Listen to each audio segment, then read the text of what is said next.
Hello, my name is Michael Pasakov, and I want to welcome you to our program, Chopin's Revolutionary Etudes.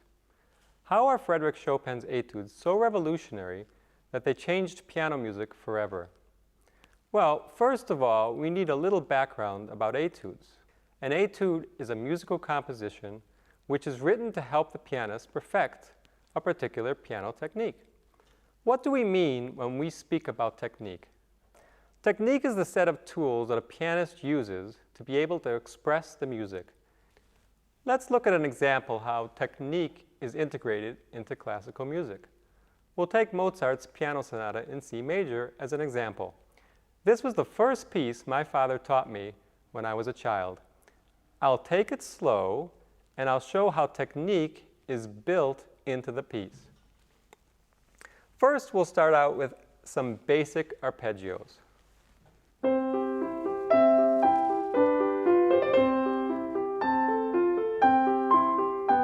And now comes a trill.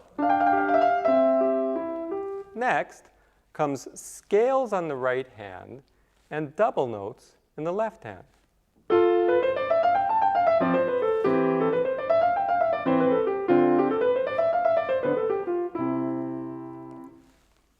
Do you see how Mozart uses several technical elements to express the music?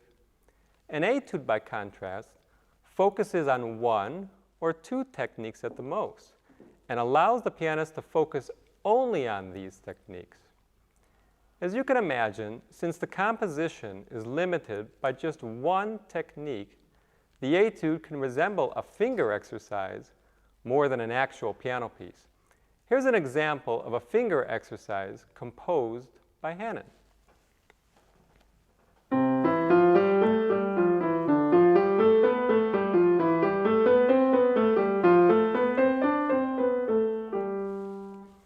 It is intended to teach the pianist to play smoothly while skipping some notes in the scale.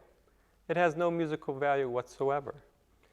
It is also intended to drive everyone in the house crazy by its constant repetition. Now let's hear one of the more creative etudes written by Carl Czerny, a child prodigy who studied with Beethoven and the Italian composer Antonio Salieri from the late 1700s.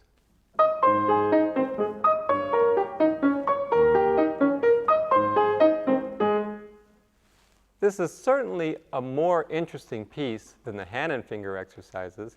It is an etude that provides practice material on octaves, producing a simple melody. Oddly enough, it sounds a bit like Salieri's march from the movie Amadeus.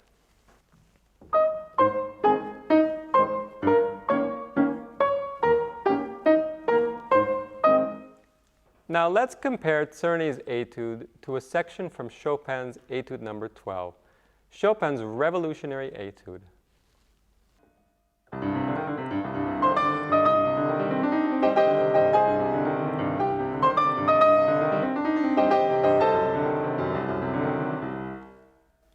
As you can hear, there is a world of difference. This piece is one of the most beautiful pieces of music ever written. So what is the difference between Chopin's etudes and all other etudes?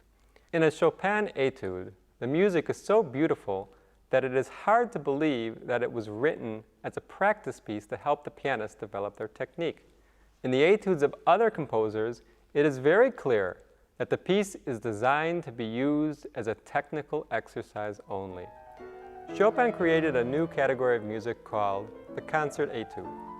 A concert etude is an etude that is a fully developed musical piece which can be performed in a concert setting.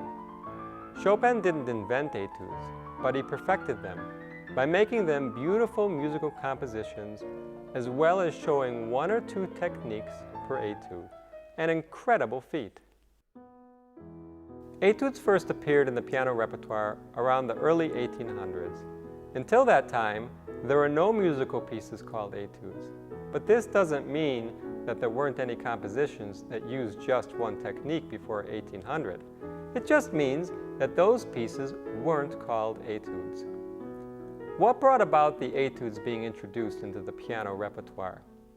Two events happened simultaneously which created the formation of etudes.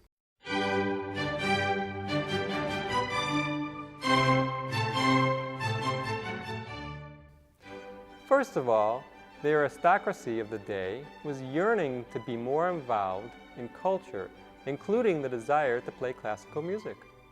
This created a demand for professional piano teachers to teach them how to play. Secondly, some composers didn't enjoy giving concerts and needed another way to finance themselves while practicing and composing. After studying with Beethoven and Salieri, Carl Czerny made a fortune teaching piano to the aristocracy. Now, what do you do when you are a composer and become a piano teacher and want to teach your students technique? You create musical exercises for your students to improve their technique. But you are a composer, so you end up writing a musical piece. Thus, the etude was born. And so etudes started appearing as a major compositional style in the 1800s. Chopin became very well known in Paris, and he became a piano teacher to the aristocracy. As a piano teacher, Chopin was very dedicated, and the etudes he composed were extremely difficult musical pieces to play for his students. In fact, the only person at the time who could properly play his etudes was Franz Liszt. And Chopin dedicated the first 12 etudes to Liszt because of how well he played them. In all, Frédéric Chopin composed 24 etudes. Although they are indeed very difficult to play, they have become acclaimed concert pieces performed worldwide by the virtuosos of the classical piano circuit. They represent the new piano technique that Chopin created. Every artist has mentors who he learns from, and Chopin was no different. Chopin invented a brand new piano technique all by himself.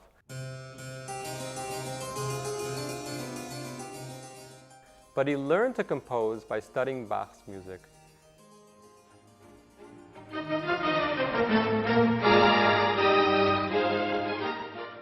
He also idolized Mozart. Beethoven's music influenced Chopin as well, although he was not very open to this fact. Chopin found his music too rough and violent for his liking.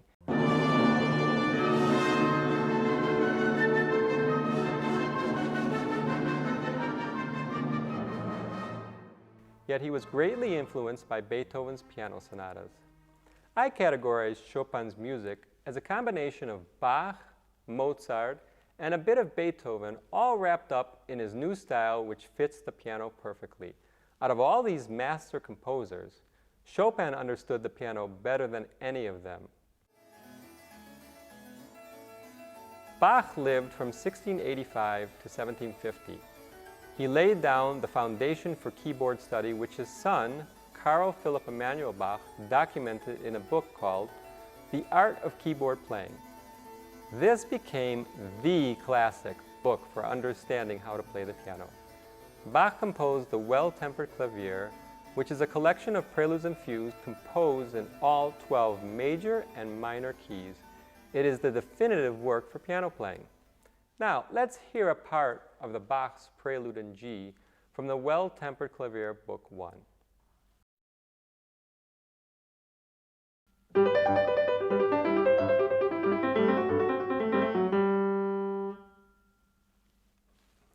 This is a perfect etude. It stresses playing arpeggios in triplets. It also has a wonderful dance melody in it. Bach's music has a natural pulse and is very crisp. So why don't we consider Bach as the inventor of the concert etude? The answer is that not all of the preludes and fugues in the Well-Tempered Clavier are etudes. And furthermore, Chopin's technique was more encompassing. For instance, we don't encounter any octaves in Bach's works. If a pianist can play all of the Bach compositions from the Well-Tempered Clavier and can play Chopin's etudes well, then this pretty much covers every aspect of piano technique. There probably isn't a piece of piano music out there that pianist couldn't play.